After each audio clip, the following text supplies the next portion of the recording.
ಮಹಿಳಾ ಮತ್ತು ಮಕ್ಕಳ ಕಲ್ಯಾಣ ಖಾತೆಯ ಹಾಗೂ ಉಡುಪಿ ಜಿಲ್ಲಾ ಉಸ್ತುವಾರಿ ಸಚಿವೆ ಲಕ್ಷ್ಮಿ ಹೆಬ್ಬಾಳ್ಕರ್ ಪ್ರಯಾಣಿಸುತ್ತಿದ್ದ ಕಾರು ಅಪಘಾತವಾಗಿದ್ದು ಸಚಿವೆ ಪ್ರಾಣಾಪಾಯದಿಂದ ಪಾರಾಗಿದ್ದಾರೆ. ಬೆಳಗಾವಿ ಜಿಲ್ಲೆಯ ಕಿತ್ತೂರು ತಾಲೂಕಿನ ಅಂಬಡಗಟ್ಟಿ ಬಳಿ ಅವಘಡ ಸಂಭವಿಸಿದೆ.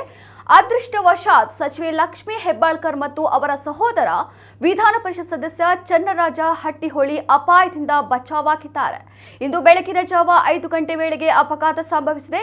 ಕಾರಿನ ಮುಂಭಾಗ ನಜ್ಜುಗುಜ್ಜಾಗಿದೆ.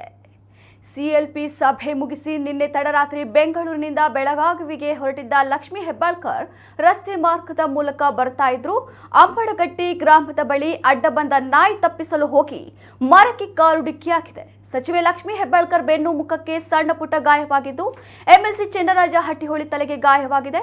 ಸಚಿವೆ ಲಕ್ಷ್ಮಿ ಹೆಬ್ಬಾಳ್ಕರ್ಗೆ ಬೆಳಗಾವಿ ಖಾಸಗಿ ಆಸ್ಪತ್ರೆಯಲ್ಲಿ ಚಿಕಿತ್ಸೆಯನ್ನು ನೀಡಲಾಗುತ್ತಿದೆ.